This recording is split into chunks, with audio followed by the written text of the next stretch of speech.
안녕하세요. 암호화폐 강의 강철입니다. 오늘 소개할 코인은 에이다로, 사실 에이다는 카르다노 블록체인 플랫폼에서 돌아가는 코인의 명칭입니다.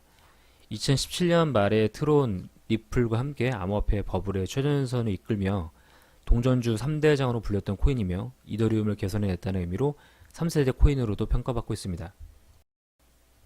일단 간단한 정보 살펴보겠습니다. 에이다는 2019년 1월 18일 기준으로 현재 50원 정도에 거래되고 있으며 도입일은 2017년 10월 1일이며 발행량은 450억 개, 유통량은 260억 개 정도 되고 시총은 11위, 그 다음에 유통량 기준으로 시가총액은 1.3조 정도 되고 있습니다. 일단 본격적으로 들어가기 앞서 카르다노와 에이다의 명칭 유래를 간단하게 살펴보겠습니다. 카르다노는 이탈리아 이제 의사 겸 수학자 겸 천문학자 겸 점성술사 겸 여러 가지 약간 괴짜이기도 한 사람인데요. 이 사람이 수학자적으로 따지면 허수를 만들어낸 사람이기도 하고, 그 다음에 노름을 좋아해서 이제 확률론에 관련돼서 꽤 많은 기여를 했습니다. 그리고 의사 업적도 꽤 대단한데요. 장티푸스 같은 것도 발견해낸 사람입니다.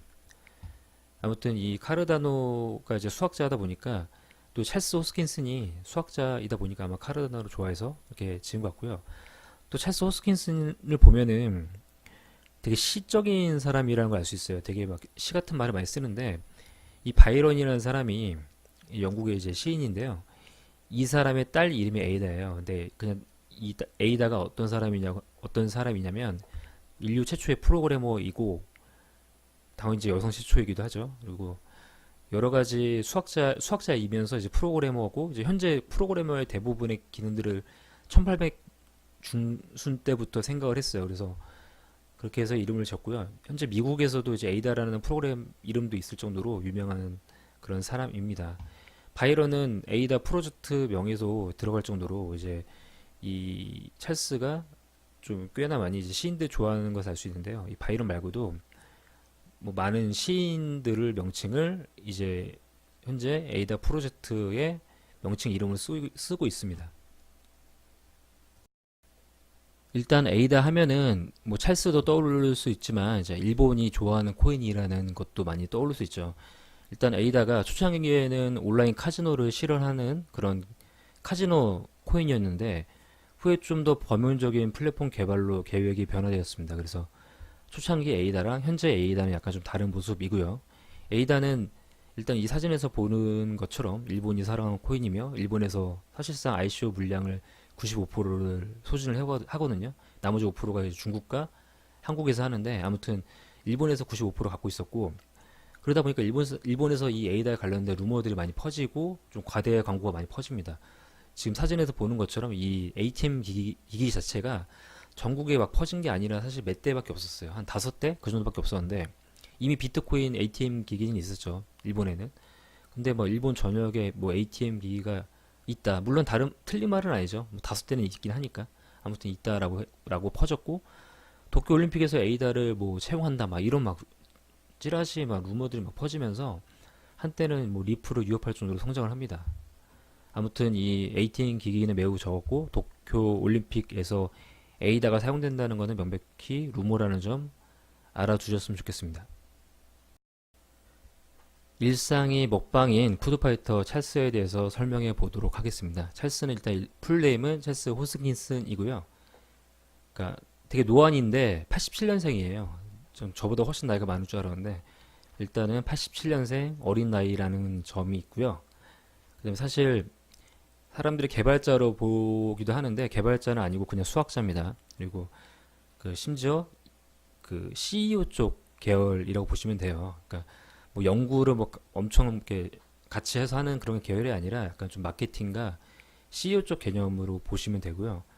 일단은 찰스의 가족 구성원 역시 에이다와 카르다노와 비슷하게, 일단은 에이다는 아버지가 바이런이었고, 카르다노 아버지도 심지어 변호사에다가, 카르다노 아버지가 레오나르도 다빈치랑 친했거든요. 그래서 친구였는데, 아무튼 이러한 가족 구성원처럼 일단 찰스의 할아버지는 의사였고 아버지는 물리학자입니다. 그러다 보니까 왜 카르다노를 좋아했는지, 좀 에이다를 좋아하는지 알 수 있지 않나 싶을 정도고요.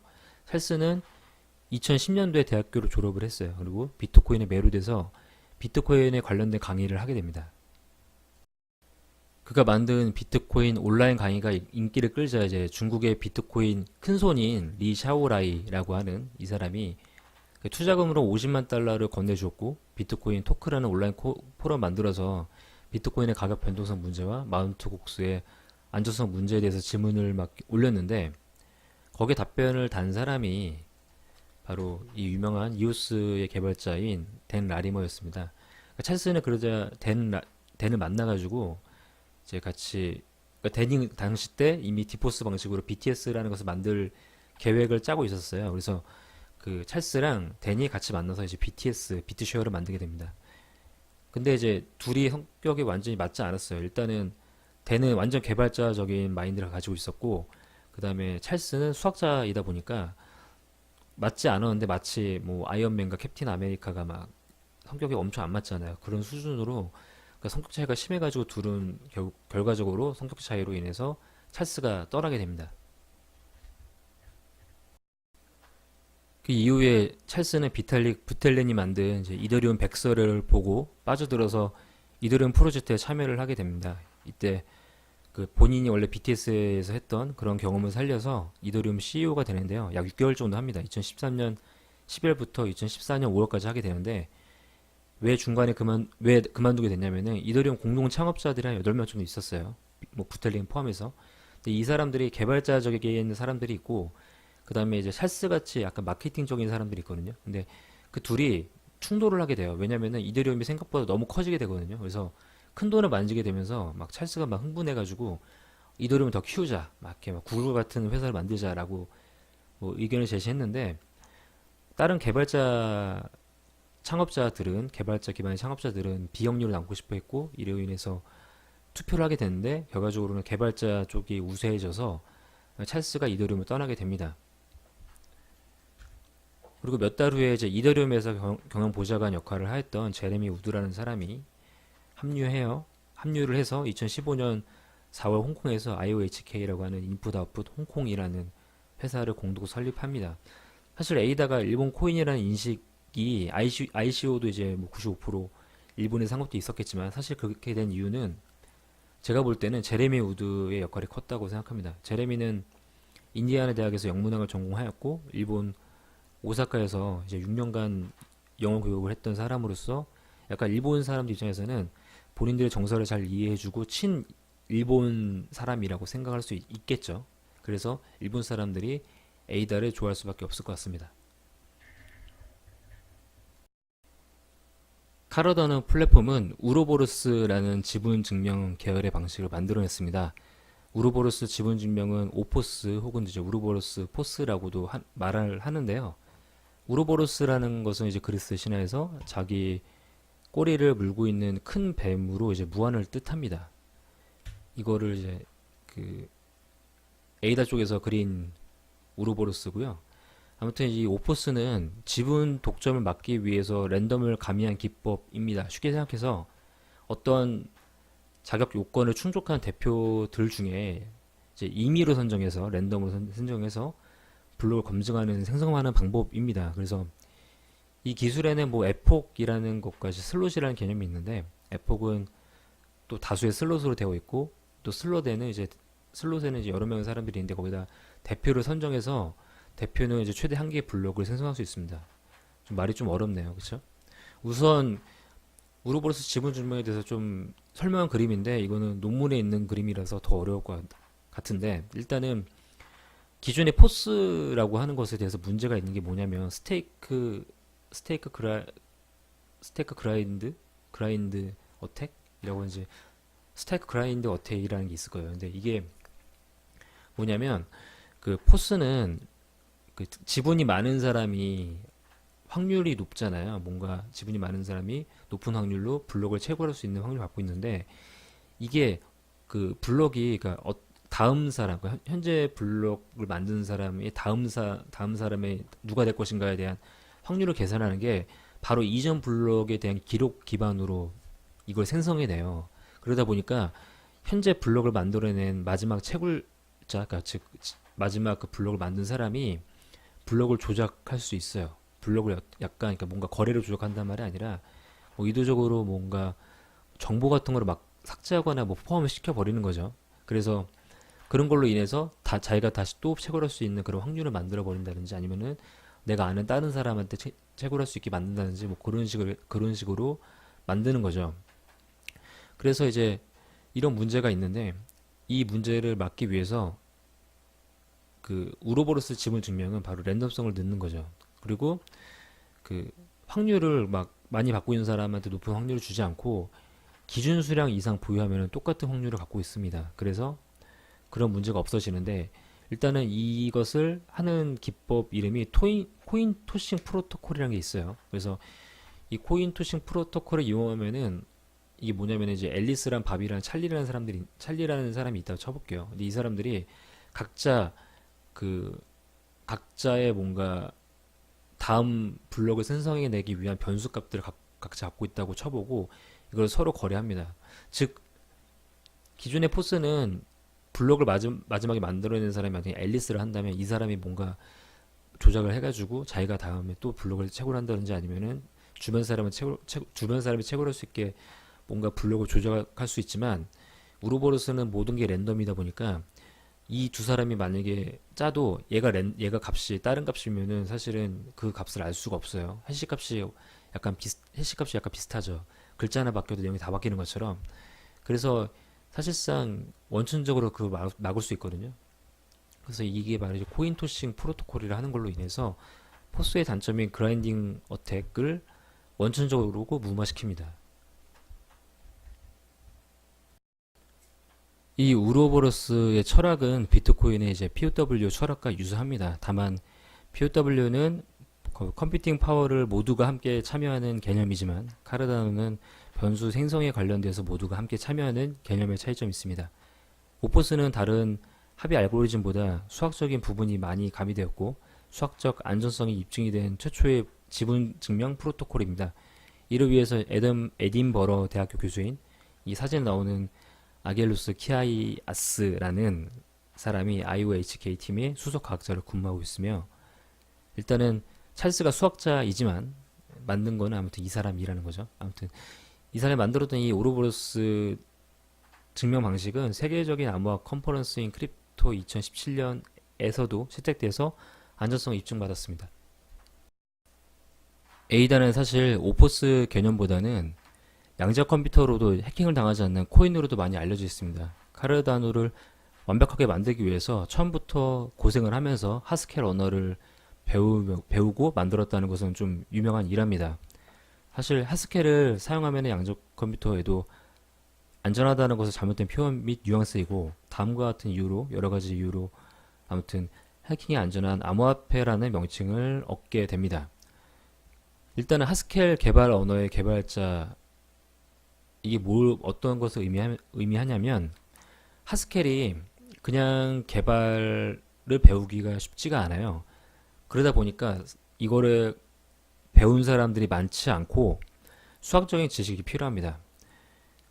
저희가 뭔가 예를 들어서 안드로이드 같은 것에서 해킹을 당할 때 대부분 어떤 상황일까요? 저희가 뭔가 비슷한 어떤 앱을 받았는데 알고 보니까 다른 앱이더라. 그런 케이스 많잖아요.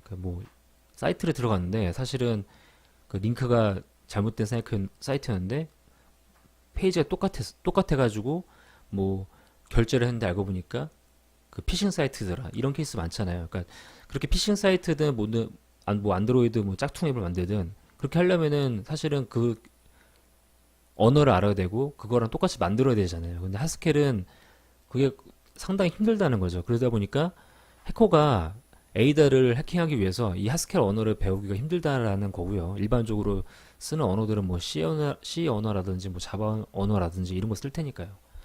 아무튼 이런 것 때문에 해킹을 당하지 않는 이유도 있고 또 뭐냐면은 모바일 기기 및 SNS 연동방어가 있습니다. 즉 이게 자기가 늘 쓰던 모바일 기기에 대한 정보를 갖고 있어요. 그래서 만약에 다른 모바일 기기를 쓰면은 얘네가 이제 일단은 그거에 대해서 방어를 해주고 SNS 같은 경우도 이제 뭔가 SNS 대한 정보도 갖고 있어서 이 사람이 다른 위치에서 뭔가 쓰거나 그러면은 이제 막아준다는 그런 개념이 있어요. 그러니까 제가 해킹을 당했는데 만약에 그 해킹을 한 사람이 동네 사람이 아니라 뭐 미국이라든지 일본에서 만약에 제 걸 해킹했다 그러면 쓸 수가 없다는 거죠, 사실은.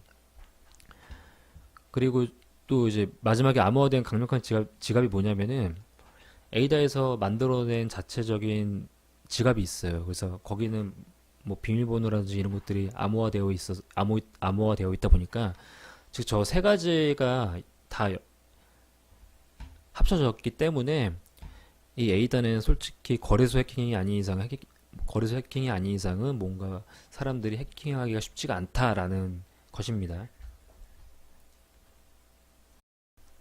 이제 카르다노 기술에 대해서 살펴보겠습니다. 이 다이달로스라는 지갑이 있는데요. 이 지갑은 에이다를 뭔가 이제 사용할 수 있는 유일한 지갑이에요. 그래서 뭐 거래소에서 보내는 거를 제외하고는 이 다이달로스에서 넣어야 됩니다. 이 지갑을 사용하면 하나의 마스터 시드키를 사용해서 무수히 많은 주소를 이제 만들어낼 수 있습니다. 기존 다른 암호화폐 같은 경우는 하나하나 개별적으로 그런 계좌 주소 같은 걸 생성해야 되거든요. 근데 여기서 쓰이는 다이달로스에 쓰이는 방식은 마치 뭐 최근 게임 같은 데서 유용하는 뭐 독자적인 아이디 방식에 뭐 남들이 쓰는 캐릭터명을 막 쓸 수 있는 방식이 있잖아요. 뭐 예를 들어서 배틀넷에서 따지면 해시태그 같은 그런 아이디, 약간 그런 식의 개념으로 저는 인식을 했어요. 일단 그렇게 사용할 수 있다는 것은 2차원적인 주소 방식으로 보면 될 것 같습니다.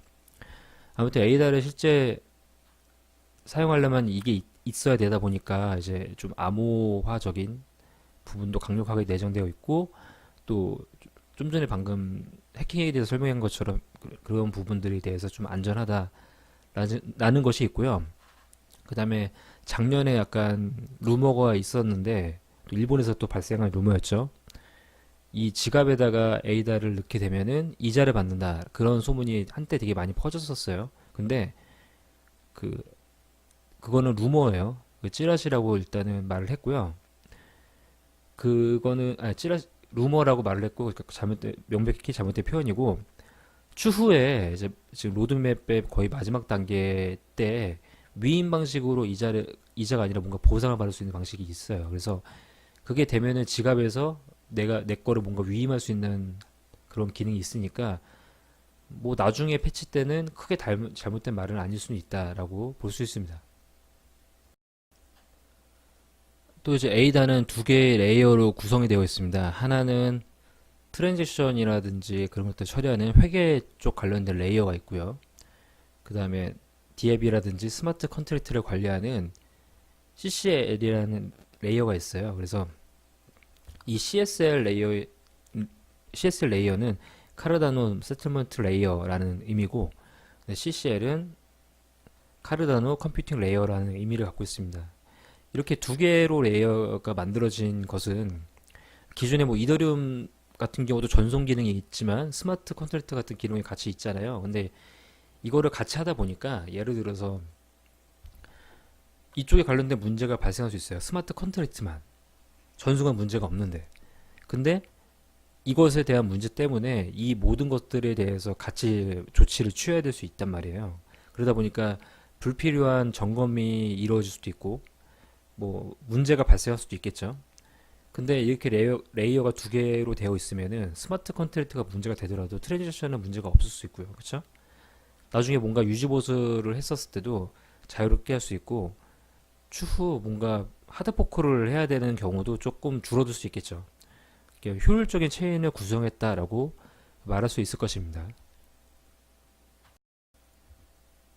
그 다음에 에이다의 기술 중에 사이드 체인이 있거든요. 이 사이드 체인은 일반적으로 뭔가 트랜지션 속도를 증가시키기 위해서 별도로 만드는 체인이 많잖아요. 근데 그 에이다에서는 이 CSL과 CCL이 연동하는 것이라고 나와 있어요. 웹페이지를 가면은. 근데 최근에 이제 에이다에서 이제 사이드 체인이라는 프로젝트로 우로보로스 히드라라고 하는 거를 만들어냈거든요. 이 사진은 작년 9월달 사진이에요. 그러니까 최근이죠. 아무튼 그래서 이게 과연 CSL과 CCL 연동하는 그 사이드 체인인지 아니면은 속도를 증가시키려는 사이드 체인인지는 조금 더 자료 조사가 필요할 것 같습니다. 처음에 이제 에이다에 대해서 솔직히 되게 부정적인 생각이 많았어요. 그 조사를 해본 바로는 이제 별다른 특징 없이 나온 다른 코인과는 다르게 확실하게 뭔가 유니크한 모습이 보이고, 특히 이제 우로보로스와 하스켈로 개고생 해가며 만들었다는 내용 자체는 좀 저도 개발자다 보니까 제 심금을 좀 자극하기도 했습니다. 아무튼 찰스 호스킨슨이 먹방 투어만 가지 않았으면 이제 한국의 부정적인 인식이 적었을 텐데 좀 아쉬운 생각도 있습니다. 일단은 제가 여태까지 계속 칭찬만 했는데 지금부터 리스크에 대해서 설명을 해볼게요. 제가 생각하는 에이다의 치명적인 문제점은 세 가지가 존재합니다. 사실 가장 많이 플랫폼 코인에 대해서 조사를 하는 곳이 누구일지를 생각하면 돼요. 바로 디앱이죠. 디앱 업체들일 거예요. 이런 업체들은 어떤 플랫폼이 좋은지를 가장 많이 누구보다 많이 조사를 할 거예요. 돈만 원한다면 이더리움 같은 무조건 이더리움 만들겠죠. 돈만 생각한다면. 근데 정말 막 런칭을 하기 위해서 좋은 코인을 만들기 위해서라고 한다면 다른 플랫폼 코인도 알아볼 겁니다. 아무튼 이런 업체들이 에이다에 없어요. 에이다에 잘 알고 있는 거는 코인이 두 개 있거든요. 토큰이 두 개 있어요. 즉 토큰이 두 개밖에 없다는 거는 정말 홍철 없는 홍철팀이 만들어진 것 같은 그런 모순이 된 거죠. 플랫폼 코인인데 디앱이 없다. 그런 말도 안 되는 상황이 발생된 겁니다. 두 번째는 불확실성에 대한 얘기입니다. 에이다는 블록의 생성 속도가 일정하지 않다 보니까 가끔씩은 되게 빨리 만들어질 수도 있고요. 가끔씩은 되게 오래 걸릴 수도 있어요. 일단은 이 랜덤성 자체가 공평성은 가져갈 수 있지만 실제 실생활에서 쓰기에는 너무 위험한 리스크를 갖고 있지 않나 생각합니다. 마지막으로 위험한 것은 이제 트랜지션 속도라고 볼 수 있어요. 즉 TPS죠. TPS가 여기 보면은 이더리움보다 한 10배 빠른 것처럼 보이지만 사실은 함정이 있습니다. 일단은 그 블록 컨펌이 이제 10분 정도 평균 10분 정도 걸린다는 거예요. 즉 한마디로 아무리 빨리 돼도 10분 걸려요. TPS가 이렇게 나와도 10분 걸려요. 그러니까 즉 여기서 말할 수 있는 TPS는 즉 처리량은 좀 많을 수 있다는 거죠. 그렇지만 아무튼간에 컨펌이 돼야지 내게 뭔가 처리가 되잖아요. 그러니까 블록이 너무 생성하는데 너무 오래 걸리는 문제가 있고요.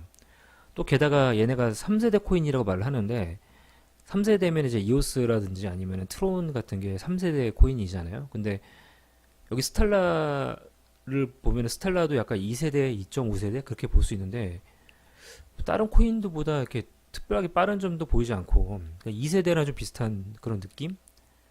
3세대 같은 경우는 트론이 제가 며칠 전에 신라에 깠는데 트론도 그래도 1000 정도 나왔거든요. 근데 1000, 2000은 나오는데 게다가 이제 이오스 같은 경우는 3000, 4000 나오거든요. 차이가 심각하게 나죠. 그러니까 3세대 코인이라고 하기에는 너무 느리다라는 그런 단점이 있습니다. 지금까지 에이다에 대해서 알아봤습니다. 결과적으로 에이다는 수학적으로는 뛰어난 모습을 보여주지만 실사용적으로는 좋지 못한 모습을 보여주는 코인인 것 같습니다. 좀 쉽게 말해서는 학문적으로는 이제 연구할 가치는 있지만 엔지니어적으로는 그렇지 않다라고 이해하시면 될 것 같습니다. 자료를 조사하다 보니까 엔지니어인 댄 라리모와 수학자인 찰스 호스킨슨이 왜 자주 싸웠는지 납득이 가는 것 같습니다. 보다 자세한 내용은 제 유튜브 본문란에 있는 블로그 주소를 링크해 놨으니까 거기서 보시면 될 것 같습니다. 이상 암호화폐 강의 강철이었습니다. 감사합니다. Let it go, make my body go. Take our bodies high.